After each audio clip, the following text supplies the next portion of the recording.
So guys, अब क्योंकि king of the ring अपने फुल फोर्स में सेलिब्रेट किया जा रहा है, आए दिन हमें कोई ना कोई सेमीफाइनल मैच या फाइनल मैच हमें देखने को मिल ही जाते हैं। तो ऑनलाइन एक अजीब सा पोल चल रहा था जहाँ पे सबसे पूछा गया कि सबसे best king of the ring winner कौन निकल कर आया है आज तक की हिस्ट्री में हमारे सामने। तो पता उस लिस्ट को टॉप कौन कर रहे थे? उस लिस्ट को टॉप कर रहे थे none other than the Texas Rattlesnake Stone Cold Steve Austin, जब 1996 में उन्होंने King of the Ring tournament को जीता था। अब ऑब्वियसली ये तो होना ही था, क्योंकि एक तो स्टोन कोल्ड का जीतना, ऊपर से उनकी 18+ वाली स्पीच जिसने सबका दिमाग हिला कर रख दिया था, क्योंकि उस दिन असल मायने में शुरू हुआ था दी ऑस्टिन 316 एरा। तो अगर आपको भी ये पसंद आया तो गिव मी अ हेल या। बाकी आप इस वीडियो को एंड तक पूरा देखना, क्योंकि अभी तो पार्टी शुरू हुई है। एंड नाउ आप देख रहे हैं रेसलमैनिक से सब्सक्राइब करना तो बनता है। वेल, मंडे नाइट रॉ चाहे जहां मर्जी अपनी ऐसी तैसी कराती रहे, लेकिन स्मैकडाउन ने तो कस्में खाई हुई हैं कि वो WWE की नाक झुकने नहीं देंगी, उनको डूबने नहीं देंगी। क्योंकि लास्ट वीक का जो फ्राइडे नाइट स्मैकडाउन है ना, उसको एक बार फिर से 2.186 मिलियन की व्यूवरशिप मिल गई। अब इस बार तो स्मैकडाउन ने कमाल ही करके दिखा दिया, क्योंकि देखो शो इतना ज्यादा अच्छा नहीं था, फिर भी उन्हें टॉप की रेटिंग मिली। और फिर लास्ट जो 4 महीने अभी निकले ना 2024 के, एक बार भी ऐसा नहीं हुआ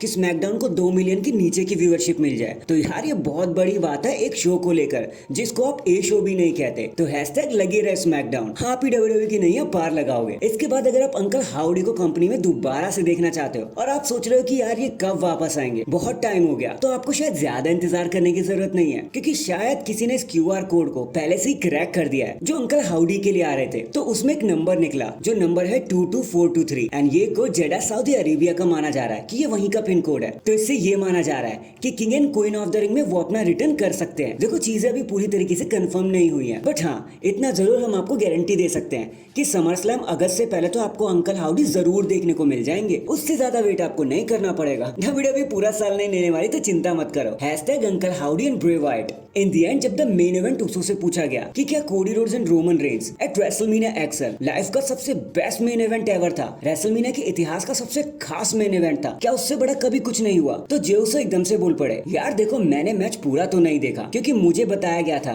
कि मुझे वहां पर जाना है और जिमी ऊसो को स्पीयर देना है और मेरा पार्ट वहीं पर एंड हो जाएगा। तो मैंने तो अपनी तरफ से वही किया। बाकी हाँ, बाद में जब अपना सीक्वेंस खत्म करके मैं बैक स्टेज में गया तो मैंने दोबारा से मैच को वहीं से कंटिन्यू देखना शुरू कर दिया। और पता है, एक पल के लिए मुझे ऐसा महसूस हुआ जैसे मैं दोबारा से फैन बन गया हूँ, जैसे मैं रेसलर हुई नहीं, मैं वो छोटा सा बच्चा हूँ जो रिंग साइड पर अपने हीरोज को लड़ते हुए देख रहा हूँ। तो उस नजरिए से देखा जाए ना, तो हाँ, Cody Rhodes versus Roman Reigns eight WrestleMania XL greatest main event of all time है WWE की हिस्ट्री का। एंड मेरे फेवरेट मोमेंट की बात करोगे ना, तो जब दी अंडरटेकर वहां पर आए थे, जब उन्होंने द फाइनल बॉस को फेस टू फेस किया था, तो वो मेरे लिए उस रेसलमेनिया का सबसे ग्रेटेस्ट मोमेंट बनकर आया। भाई मजा आ गया मुझे वो सब देखकर। मैं बैक स्टेज में इस तरह उछल रहा था जैसे कोई छोटा सा बच्चा उछलता है। और फिर वो मैच पूरी ऑडियंस को एंटरटेन करने के लिए रखा गया था, जो कि उसने 100% डिलीवर किया। और अगर आप वहां पे लाइव आकर फिलाडेल्फिया में रेसलमेनिया एक्सएल का वो जो क्राउड की आवाज थी वो सुन लेते ना, तो आपको एक पल के लिए समझ ही नहीं आता कि वही चीजें चल क्या रही हैं। लोग बस पूरी की पूरी तरह से अपनी कुर्सी से उठे हुए थे, इतना बड़ा हो गया था मोमेंट। तो हाँ, मेरी नजरों में ये greatest moment of all time है। So that is it guys, अभी के लिए तो बस इतना ही। देखो आप मुझे बताना, क्या सच में कोडी वर्सेस रोमन एक greatest main event of all time है? कमेंट करके जरूर बताना।